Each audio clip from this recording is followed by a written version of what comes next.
I never thought I would be the kind of man who gets cheated on. Not because I believed I was special, not because I thought our marriage was perfect, but because I assumed we had an understanding. I worked hard, I provided, I made sure she had everything she needed. That should have been enough, right? That was the silent agreement. I understood marriage was not just about love. It was about routine, about showing up every single day, even when things were not thrilling anymore. I never pretended to be some grand romantic. I was not the kind of guy to bring home flowers for no reason or plan candlelit dinners. But I paid the bills on time. I made sure she never had to worry about money, about stability, about having a good life. And in return, I thought she was faithful. I thought she respected what we had built together.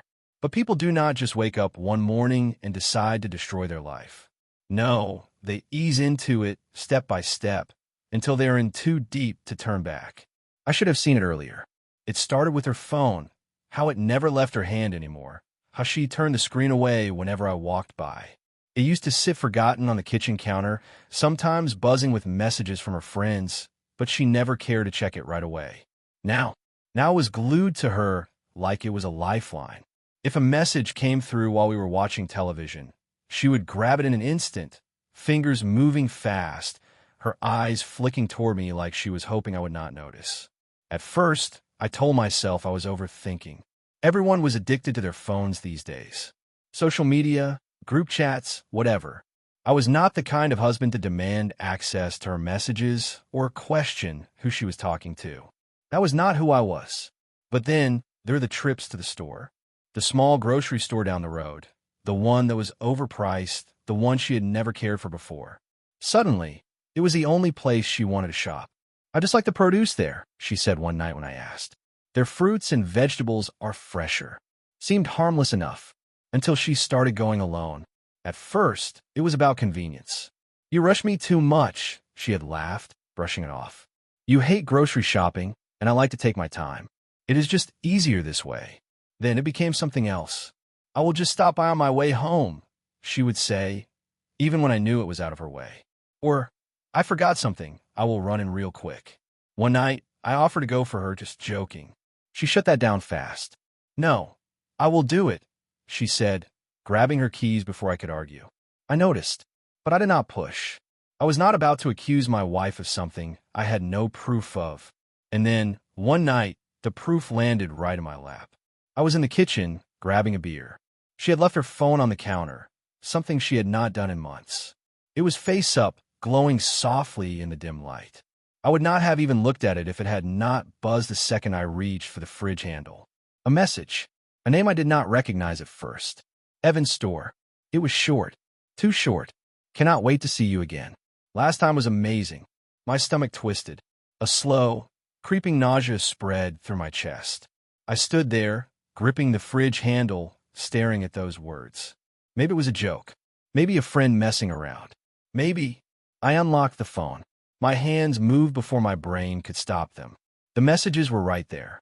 Not one, not two, but months of them. Long conversations. Teasing. Inside jokes. Plans to meet up. Him calling her beautiful. Her calling him babe. I felt sick. The more I scrolled, the worse it got. There was no way to twist this into something innocent. He was not just some guy. He was not just a friend. She was his. And he knew it. The way he spoke, cocky, secure, it made my blood boil. He was not nervous. He was not worried. He was comfortable. He did not see me as a threat. Did not even consider me a factor. And then it hit me. I knew him. Not well, but I had seen him. A kid, really. Just some grocery store worker. Some guy who bagged groceries and stocked shelves. I had walked past him a dozen times, had probably nodded at him without a second thought. And the whole time, he had been with my wife. My fingers curled around the edge of the counter, so hard my knuckles ached. My breathing sounded too loud in the quiet kitchen. The shower was still running. She was in there, humming to herself, completely oblivious. I could have stormed in right then. Could have shoved the phone in her face. Could have demanded an explanation. Could have shouted. Could have let it all come pouring out. But I did not, because something in me had shifted. I was not going to ask her why. I was not going to let her lie her way out of this. No, I was going to make sure she regretted every single second of it. I stood there in the dim light of the kitchen, my heart pounding, my hands clenched around her phone. The messages stared back at me like a sick joke, like proof that my whole marriage had been nothing but a lie. She was still in the shower, water running. No clue that her world had just cracked open. I could have stormed in, confronted her while she was still wet, still unprepared, before she had time to make excuses. But I was not ready for that. Not yet. I wanted her to sweat. I scrolled through the messages again, slower this time, taking in every word, forcing myself to absorb just how deep this went. This was not a mistake. This was not some moment of weakness. This was planned. This was deliberate. The texts were full of inside jokes I did not understand. Places they had been together, moments they had shared, things I had been completely blind to. And the worst part? The way she spoke to him. Soft, sweet, flirty, like a woman in love. Like the way she used to talk to me. Then I saw the picture. Not explicit, but enough. Her in the driver's seat of her car, smiling, her hair messy, her shirt dipping just low enough. The kind of photo a woman sends when she wants a man to want her. And he did. You were killing me, babe. Wish I could be there right now. I wanted to smash the phone. Wanted to drive to that store and wipe that smug expression off his face. But first, I needed to see how deep her lies would go. The shower stopped. A few seconds later, soft footsteps on tile. I put the phone back where she had left it. Opened the fridge, grabbed a beer, twisted off the cap like I had been standing there for no reason at all. My face was blank. My pulse was a hammer. The bathroom door opened. A few seconds later, she walked into the kitchen, wrapped in a towel, hair dripping down her back. She barely looked at me as she reached for her phone. Then, hesitation, a flicker in her eyes. She knew. She turned her back to me, swiping at the screen, deleting messages, maybe even blocking his number, thinking that would fix it. She thought she was still ahead, thought she could keep this secret. Stupid. She turned, smiling slightly. You okay? I took a slow sip of beer, let the moment stretch. Then I shrugged. Yeah, just tired. She had made her first mistake. She was going to keep lying, and I was going to make damn sure she regretted it. The next morning, I woke up before she did. I lay there, staring at the ceiling, my mind running through every message, every little detail I had read the night before. My wife, had been sneaking around with a damn store clerk, flirting with him, sending him texts, meeting up like some reckless teenager. The thought of it made my blood burn all over again. I turned my head and looked at her. She was sleeping peacefully, her face relaxed, breathing steady, like she had no worries in the world, like she had not spent months betraying me behind my back. I wanted to wake her up, to shake her, to force her to admit what she had done. But I did not, because I wanted to see how long she would keep pretending. Instead, I got up quietly, moving through the house like it was just another morning. I made coffee, scrolled through the news, checked my phone. All the while, I was waiting, listening, watching. She came out of the bedroom about 20 minutes later, stretching, yawning, rubbing her eyes like nothing was wrong, like she had not spent the last few months running around with someone else. Morning, she mumbled, reaching for a coffee mug. I just nodded, taking a slow sip of mine. I was not going to make this easy for her.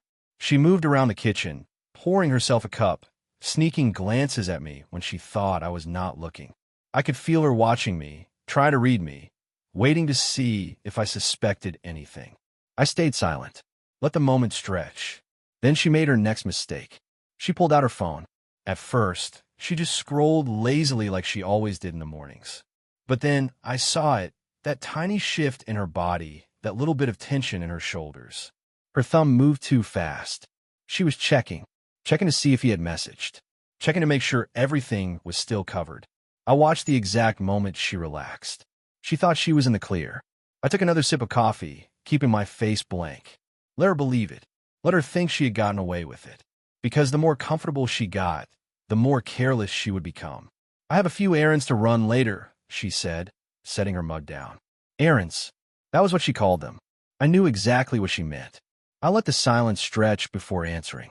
Oh yeah. She nodded, opening the fridge like she had not just told me she was about to go see her little grocery store boyfriend. Yeah, just some things to take care of. Might stop by the store too. The store. I gripped my mug tighter, but I kept my voice calm. All right. She smiled like nothing was wrong. Like she had not just stood in my kitchen and lied to my face. It was almost insulting how easy she thought this was going to be. She left without hesitation, grabbed her keys, slung her purse over her shoulder, pressed a quick, meaningless kiss to my cheek before heading out the door. Not a single pause, not even a moment of doubt. She really thought I was that much of a fool. But what she did not know was that I had my own plans. I sat in my truck for a few minutes after she left, gripping the wheel, my jaw clenched tight. My mind was running on two tracks, one filled with the rage that had been boiling inside me since last night, the other keeping me focused. Because this was not about confronting her. Not yet. This was about seeing her lie with my own eyes. She thought she had covered her tracks. She thought she had erased the messages, hidden the evidence, maybe even told that little grocery store boy to keep his head down for a while. She thought I was sitting at home, clueless, going about my day like some blind idiot. And I wanted her to keep thinking that. I started the truck and pulled out, heading in the same direction she had gone. I stayed back, far enough that she would not notice, but close enough to see where she was going. The roads were familiar. We had driven them together 100 times. Grocery runs, weekend trips, late-night ice cream cravings. It used to be normal. Not anymore. She pulled into the parking lot, but she did not get out right away. She was waiting. And then I saw him. Evan. He walked out of the side entrance, the one for employees. No uniform, no name tag, just jeans and a t-shirt, his hands stuffed in his pockets like he did not have a care in the world. She had told me she was running errands. But there she was, waiting for him, sitting in her car like a high school girl sneaking around behind her parents' backs. I watched as she finally stepped out. She did not just walk to him. She lit up. That was what hit the hardest.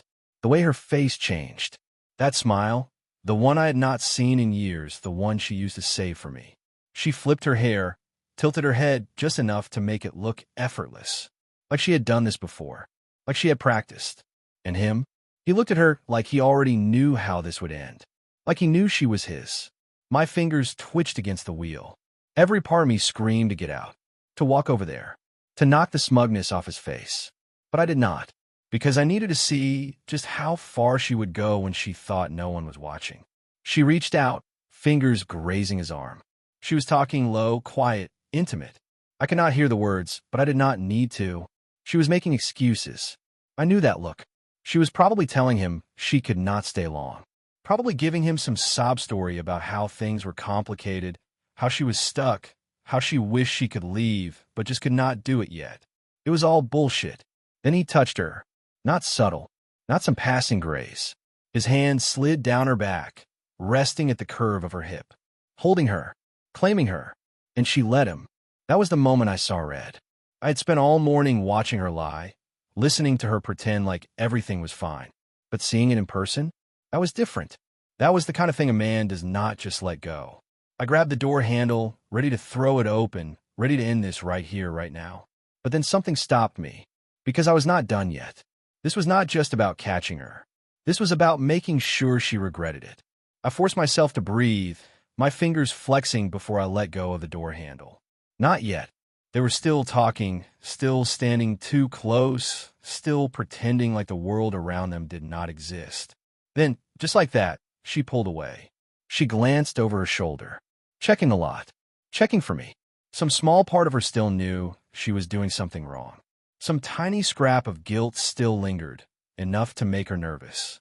She mumbled something quick, something dismissive, and turned back toward her car. I watched her get in, her face neutral again. Back to the perfect little wife, driving home to her husband like nothing had happened. Like she had not just let another man touch her. I clenched the steering wheel so tight my knuckles ached. I watched Evan disappear back into the store, probably feeling pretty damn confident. Probably thinking he had won. I started my truck, and as I pulled out of the lot, one thing became clear. This was not over. Not by a long shot. I did not drive straight home. I needed time. I needed to think. Because when I finally confronted her, it was not going to be some heated argument. No, it was going to be worse. I got out of the truck, my movement slow, controlled. I was not rushing. I was not storming him like some fool who had just discovered his wife was a liar. No, I was past that. Now, I wanted to see just how far she would go. I stepped inside and immediately heard her in the kitchen. The clink of dishes, the hum of the refrigerator, the sound of running water. A perfectly normal scene, as if she was not a damn traitor. I let the door close behind me a little harder than necessary. She turned at the sound, a smile already in place, the kind of smile that was supposed to look effortless, like she had not just spent the past hour making sure another man still wanted her. "You are home early," she said lightly, drying her hands on a dish towel. I just looked at her. She hesitated, just for a fraction of a second, but I caught it. She was not sure. Was I acting normal? Had she covered her tracks well enough? I shrugged, moving past her toward the fridge, making a show of grabbing a beer. Finished up everything faster than I thought. She nodded, tucking a strand of hair behind her ear. "Nice." I got the shopping done. There it was. The lie. I let that sit for a moment, staring at the bottle in my hand. She did not even flinch. She just kept drying her hands, watching me carefully from the corner of her eye, waiting to see if I was going to press her. I did not. Not yet. Instead, I leaned against the counter, twisting the cap off my beer. "See anyone you know?" Her grip on the dish towel tightened ever so slightly. I took a slow sip, letting my eyes linger on her face. "At the store? Run into anyone?" She shook her head a little too quickly. "No, not really. Just grabbed what I needed and came home." The way she said it, so casual, so smooth, it was almost impressive, lying straight to my face like it was nothing. I set my beer down, studying her. "You sure?" She turned back to the sink, rinsing off a plate, her voice perfectly steady. "Yeah. Why? Why?" Because I had sat in my truck and watched her lean into another man like she belonged to him, not me. Because I had seen her light up at the sight of him, the way she used to when she saw me. And she had the nerve to stand here, scrubbing dishes like a good little wife, lying with every damn breath. I forced a smile, took another sip of my beer. No reason. Just asking. She did not turn around, but I saw the way her shoulders relaxed just a bit. She thought she was in the clear. That pissed me off more than anything. She really thought I was that much of an idiot. She shut off the sink, dried her hands again, and finally turned back toward me with that same easy smile. "Want me to make something for dinner?" Like nothing had changed. Like we were just another normal married couple at the end of a normal day. My grip tightened around the beer bottle. I wanted to drag her out of this lie. I wanted to grab her, make her see what she had ruined. But that was not enough. She had been playing a game for months. Now, I was going to play, too. I smiled, setting my beer down. "Sure." Her eyes flicked over my face again, searching for something, but when she found nothing, she nodded and turned back to the fridge. And just like that, the lie continued. But not for long, because now I knew just how good she was at this. How easily she could slip into deception, which meant I had to be better. I was not going to confront her yet. Not until she was completely comfortable. Not until she thought she had won. Because when I finally did, she was not going to see it coming. The next few days were a test. Not for me. For her. I watched. I listened. I let her lie to me over and over again. Each word another nail in the coffin she was building for herself. She did not suspect a thing. She thought she had gotten away with it. Thought she had covered her tracks well enough that I was none the wiser. And I let her believe it. I still went to work. Still kissed her on the forehead in the mornings before leaving. Still sent the occasional text during the day. Still played the role of the devoted husband. And she played the devoted wife just as easily. She still made dinner. Still asked about my day. Still curled up next to me on the couch at night, scrolling through her phone like she was not hiding something. It made me sick, because now, every moment we shared, every glance, every word, every little act of affection, I knew the truth behind it. It was all an act. I studied her more carefully than ever now. Every time she touched her phone, every time she left the room to take a call, every time she claimed she needed to run errands or grab something real quick. It did not take long to notice the patterns. She would always leave around the same time. Always make sure I was busy before heading out. Always come back acting just a little too normal, like she had practiced it in the mirror beforehand. The grocery store had become her favorite excuse. That was the one that pissed me off the most. She still had the audacity to pretend she was going there to buy things for me. For us. Like I was supposed to sit here and enjoy the dinner she made, knowing damn well she had just come from seeing him. She must have thought she was real clever. And maybe, to someone else, she would have been. But I'd already seen it. I had already watched her meet him in the parking lot, watched her lean into him, let him put his hands on her like she was not married, like she was not supposed to be mine. And now, it was only a matter of time before she slipped up again. So I waited. And sure enough, it did not take long. It was a Saturday morning. She was already in the kitchen when I came downstairs. The smell of coffee filled the air, a plate of toast and eggs sitting on the counter, like she was some kind of picture-perfect wife. I leaned against the doorway, watching her for a moment, wondering how many times she had done this after coming back from him. She glanced up and smiled. "Morning." I forced myself to smile back. "Morning." She poured herself a cup of coffee, moving around the kitchen like she had nothing to hide. I was thinking about heading out for a bit later. We need a few things from the store. There it was. The excuse. I took a slow sip of coffee, keeping my expression neutral. "Oh yeah? What do we need?"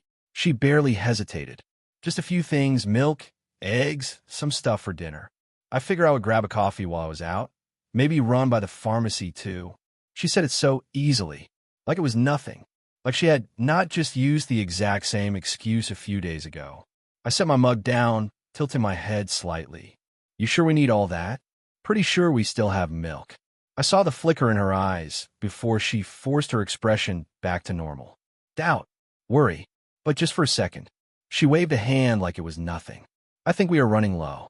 Besides, I do not mind going. It gets me out of the house for a bit. It gets her out of the house." I wanted to laugh. Yeah, because she had somewhere better to be. I pretended to consider it for a moment, then shrugged. "All right, sound good." I saw the relief in her face before she turned away. She thought she had one. That was mistake number one. She left about an hour later, grabbing her purse and keys like it was just another errand, another normal Saturday morning. She kissed me on the cheek before walking out the door, smiling like she was not lying through her teeth. I waited exactly 2 minutes before grabbing my keys and heading out after her. I knew where she was going. She had no reason to go anywhere else. This time, I kept my distance. I made sure she would not spot me in her mirrors. I had learned from the last time. I was not just following her to the store. I was watching for what happened after. She parked in the same spot, walked inside like nothing was wrong. I sat there, waiting, my fingers tapping against the steering wheel. 10 minutes passed, then 15. And then, just like I expected, she came back out. Not alone. Him. Evan. The damn store clerk. He was waiting for her this time, standing off to the side of the building, out of sight from most of the parking lot. And she went to him. Not even a second of hesitation. She looked around, just once a quick glance, before stepping closer, reaching for him, that same damn smile on her face. Like she belonged to him. Something inside me snapped. I clenched my jaw, my fingers tightening around the steering wheel so hard I thought I might break it. I wanted to get out, walk over there, end this. But I forced myself to stay put, because I had a better idea. I took out my phone and snapped a picture. Then another, and another. Every angle, every touch, every stolen glance, every moment she leaned in, looking at him like he was the center of her world. She had no idea she was being watched. No idea every single move she made was being documented. I let them have their moment. Let her dig her own grave just a little deeper. Then I put my truck in reverse, pulled out of the lot, and drove away. Because now I had proof, not just of the affair, but of how easily she lied. And when I finally showed her, I was not going to give her a single second to talk her way out of it. I drove home with the photos still open on my phone, my thumb scrolling through them again and again, making sure they were real. But they were real. Every single one of them. My wife. With him. Standing too close. Smiling at him like he was something special. Letting him touch her. I had followed her. I had watched her lie to my face, leave my house, and slip into the arms of some kid who bagged groceries. And now I had the proof. There was no misunderstanding. No twisting the truth. She was caught. And soon, she was going to know it. By the time I pulled into the driveway, my hands had stopped shaking. The rage was still there, burning slow, but it was not wild anymore. It was controlled. Calculated. I had a plan now. I was not just going to confront her. I was going to destroy her excuses before she even had a chance to spit them out. I went inside, sat down at the kitchen table, and waited. I did not have to wait long. 20 minutes later, I heard her car pull in. The front door opened. Her footsteps moved through the house. Light, casual, like nothing was wrong. I stayed where I was, staring at my phone, scrolling through the pictures one last time. Then she walked into the kitchen, dropping a few bags onto the counter with a sigh. "I swear, that store gets busier every weekend," she said with a little laugh, shaking her head. I had to wait 10 minutes just to check out. The lie rolled off her tongue so smoothly, I almost had to admire it. Almost. She walked past me, pressed a quick kiss to my forehead, and started putting groceries away. I let her. I let her move around the kitchen like she was not a liar. Like she had not just spent the past half hour in the arms of another man. I clenched my jaw and looked down at my phone. This was it. I was done playing. "Hey," I said, my voice steady. "Come here a second." She glanced over her shoulder, one hand still halfway in the grocery bag. I held up my phone and turned the screen toward her. Her smile froze. The color drained from her face so fast, it was almost impressive. She did not move, did not breathe. She just stared, and I let her. I let her take it all in. The pictures, the proof, the evidence of every single lie she had told me. I did not speak. I wanted to see what she would do. Her eyes flicked from the screen to my face, then back to the screen again. I could almost hear the gears turning in her head, scrambling to find a way out. But there was no way out. I had made sure of that. Her mouth opened, closed, opened again. Then she let out a nervous little laugh. Forced, unsteady. This is not what it looks like," she said quickly, her voice just a little too high-pitched. I cut her off before she could even get started. "Do not." She flinched. I stood up, setting my phone down on the table. I was not looking at the screen anymore. I was looking at her, at the woman who had been lying to me for months, at the woman who had smiled in my face, kissed me, cooked me dinner, curled up next to me in bed, while sneaking around behind my back, at the woman who still thought she could talk her way out of this. "Do not lie to me," I said, my voice low. "Not anymore." Her lips pressed together. I shook my head. "I followed you." Silence.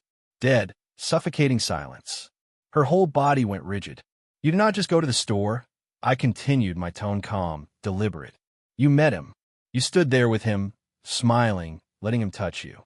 And then you came home to me like nothing happened." She still was not speaking, because she knew there was nothing she could say. I leaned against the table, crossing my arms. "So go ahead. Explain. Tell me how I am wrong." Her mouth opened again, but this time, nothing came out. Because there was no excuse. No lie that could twist this into something innocent. Her hands clenched at her sides, her shoulders tensed.